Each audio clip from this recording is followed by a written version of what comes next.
and we're here to witness the World Bank launch of the 18th edition of the Malawi Economic Monitor. It's a biannual report that comes every year detailing the country's economic status, and this year the World Bank is releasing a report saying turning the corner, hit the watersheds for a strong economy, and we are here to witness the World Bank launch this report. We have seen the Minister of Water and Sanitation, Abida Mia, and of course we have seen the World Bank country manager here, Hugh Riddle, expected to be taking seats and discuss the report and of course the kind of attention that ought to be given to the country's watersheds for a better economy and of course a healthy economy. I will now be handing over to the Masters of Ceremony, Henry Chimbali, to lead us through this report that has just been or is about to be launched by the World Bank here at Royal Scotter in the commercial capital Blantyre. I will now push it over to Henry. Good morning and welcome to Rios Hotel in Blantyre, where we are launching the 18th edition of the Malawi Economic Monitor. Honorable Abida Mia MP, Minister of Water and Sanitation,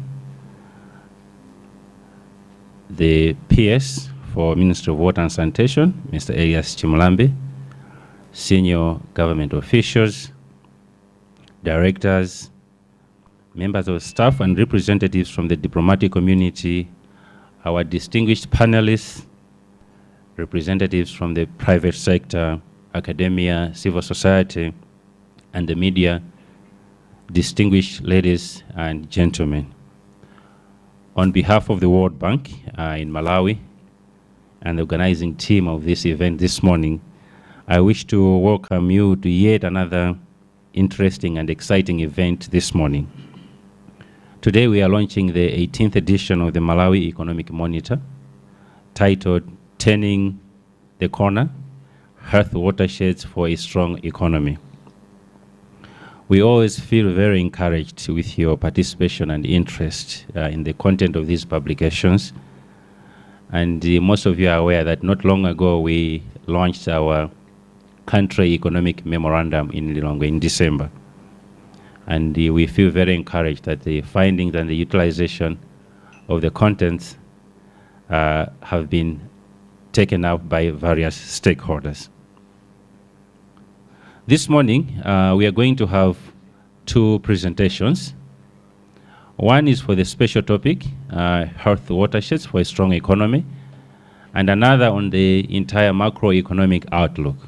So our colleague Tesfai, who is our specialist in water resources, and Jacob Engel, who is our senior economist, are going to take us through this. I therefore welcome you all once again this morning, and I hope that it's going to be one of those exciting days this morning.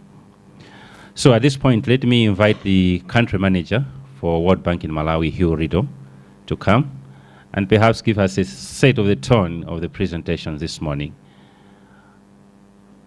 Hugh, over to you.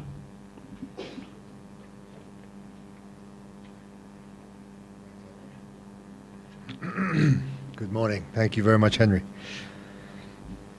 Honorable Abida Mia MP, Minister of Water and Sanitation, Honorable Liana Kakwabe Chapota MP, Deputy Minister, Professor Bachani Chireni, Secretary to the Treasury,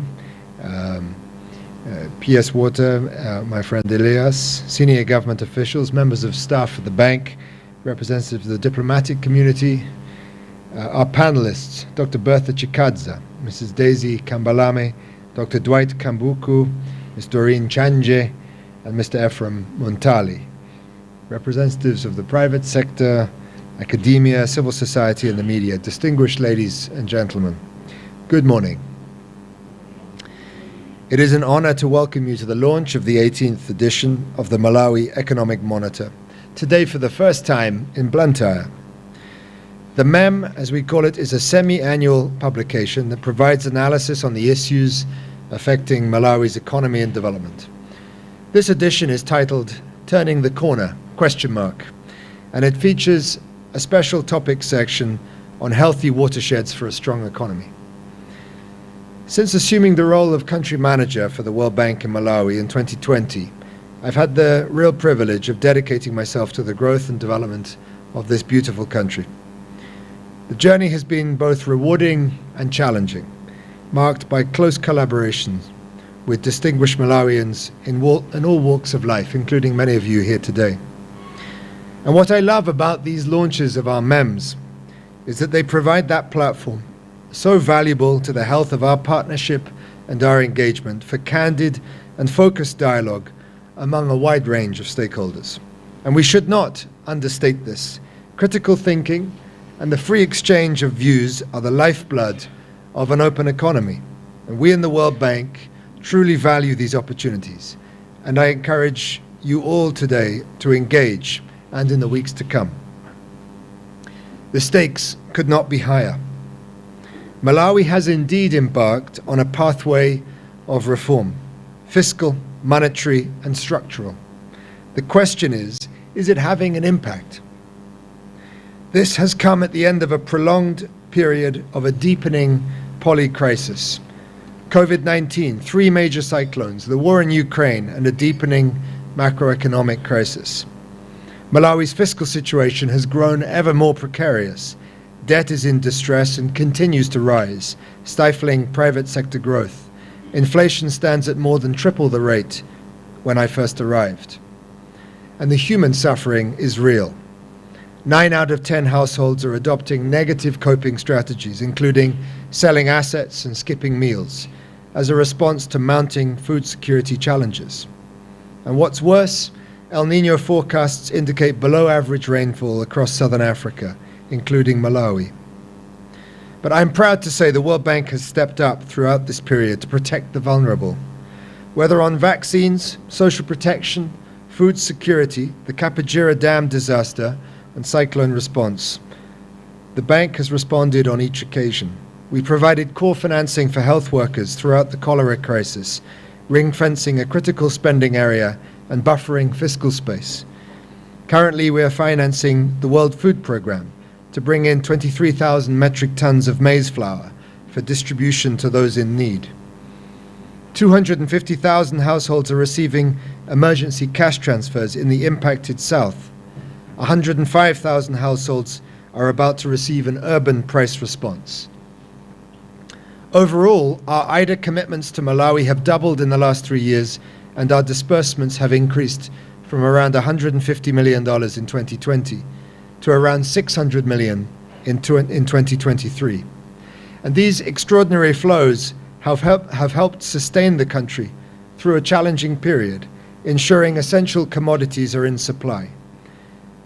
This was the right thing to do, but it is not only unsustainable, it also diverts resources from development towards a short-term band-aid. And now the bleeding needs to stop. Malawi needs to turn a corner.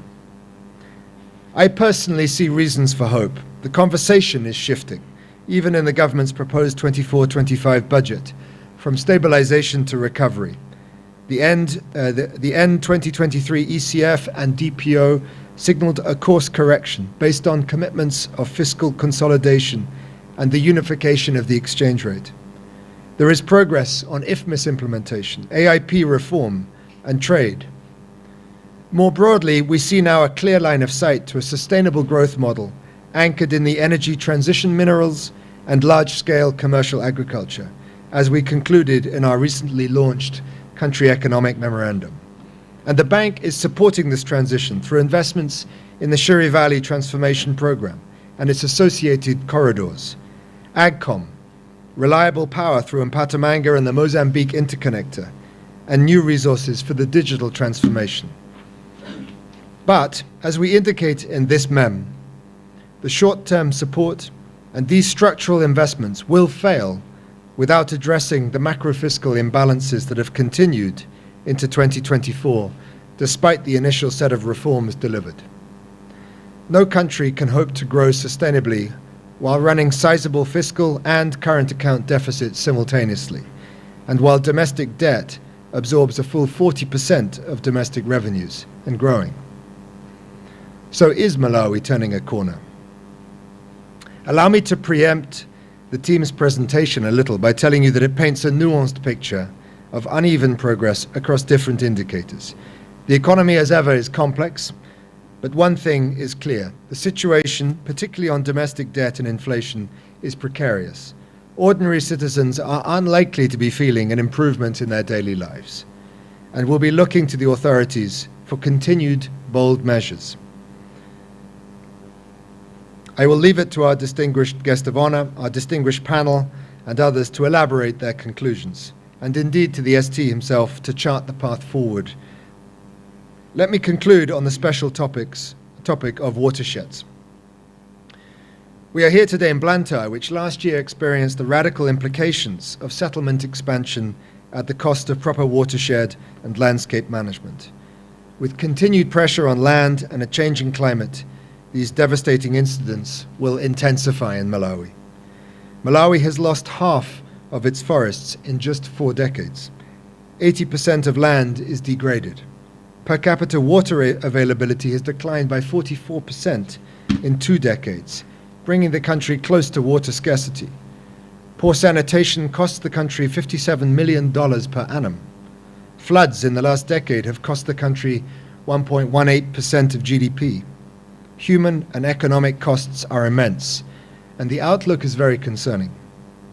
The special topics section in this mem sets out practical measures to address this, and I just want to highlight 3. First, the repurposing of the Affordable Inputs Program through an ecosystems approach, to some extent already happening through the transition of beneficiaries from AIP to climate-smart public works. Second, a national registration of all customary land. And third, setting a proper market price for forestry under the Forest Management and Development Fund. This brings me to what binds both sections of this report together. They are a strong call to action. Both sections credibly assert that the policy framework is moving in a promising direction, but that it will require determined follow-through for Malawians to reap the benefits in terms of improved standards of living. And this is why I can only reiterate the privilege that it is to be here today with you all. I believe we've assembled some of the most important decision makers in today's Malawi, and it is now to you to review the analysis and advice that our team of experts has brought together, and to use this to help Malawi turn the corner and drive forward this much-needed recovery. Allow me now to turn the word over to the Honourable Minister of Water and Sanitation, Honourable Abida Siddiq Mia, to share her insights and plans regarding watersheds and their pivotal role in our journey towards sustainable development. Thank you very much. Zikomo Kwambiri.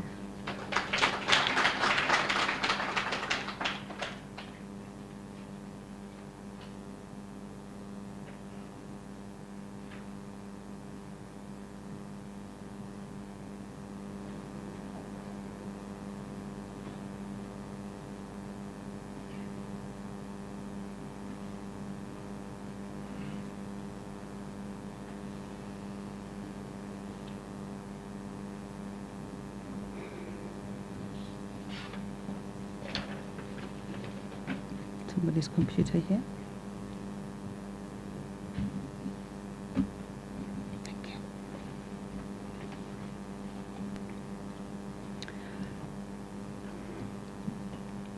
Good morning to you all. Mr. Hugh Riddell, the World Bank Country Manager, Professor Bechani Chereni, Secretary to the Treasury, Mr.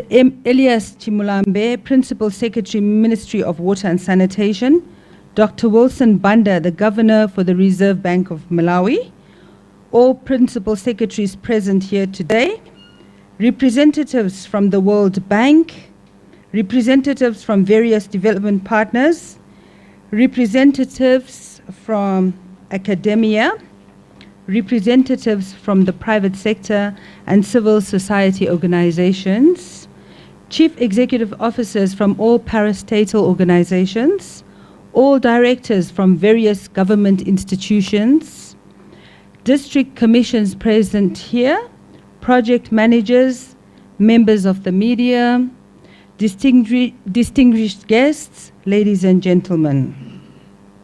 It is indeed my pleasure and honor to be here with you all today as we launch the 18th edition of the Malawi Economic Monitor MEM. The Malawi Economic Monitor provides an analytical perspective of economic and structural development issues in Malawi. The 18th edition has been titled A Healthy Watershed for a Strong Economy. Such a platform will allow us to draw attention to pertinent issues that impact watershed management on a national level. It will also facilitate constructive discussions on sustainable management of watersheds and its role in boosting Malawi's economic performance. Allow me to contribute to this discussion by sharing a few intriguing facts about our economy and highlight correlations between Malawi's natural resource capital, which includes watersheds, and the economy. Our natural resources support all Malawi's productive sectors and are primary source of livelihoods for over 80% of our country's population. Water-reliant sectors in the economy contribute an estimated 35% of the country's GDP, whilst the agricultural sector contributes to 28% of Malawi's GDP. Forests make a substantial contribution to livelihoods and are essential in protecting vital ecosystems. They play a crucial role in preventing soil erosion into waterways, sustain biodiversity that underpins a large proportion of Malawi's tourism sector, and also make an essential contribution to mitigating carbon emissions. On the other hand, forests provide the bulk of Malawi's energy supply, especially in rural areas, in the form of charcoal and firewood. Our country is also heavily dependent on electric power for its energy, with about 98%, 358 megawatts of current electricity being generated by hydroelectric power plants on the Shiri River. It is hence evident that our watersheds play a crucial role in sustaining ecosystems. Biodiversity, wildlife, agriculture, and human populations by serving as a natural resource base for all forms of life in the country. In recent times, our watersheds have come under extreme pressure due to population growth, agricultural expansion, and insecure land tenure. Statistics shows that since 1970, the country's population has surged from just over 4.6 million to nearly 21 million at the start of 2024. And the majority of the population resides in the rural areas. And these are heavily reliant on natural resources for their sustenance. Most of our critical watersheds have deteriorated, leading to reduced water availability, deteriorating water quality, increased vulnerability to droughts and floods, reduced energy security, and reduced agricultural productivity. As highlighted in the Malawi Economic Monitor, forest cover has declined from 47% in 1975 to just over 20% in 2021, which is alarming. This has significantly contributed to land and water degradation. Currently, approximately 75% of Malawi's soils are degraded or are threatened by degradation. Unfortunately, this degradation has a cascading effect on the quality and quantity of our water resources. As a result of degradation, high loads of sediment get deposited in the riverbeds, reservoirs,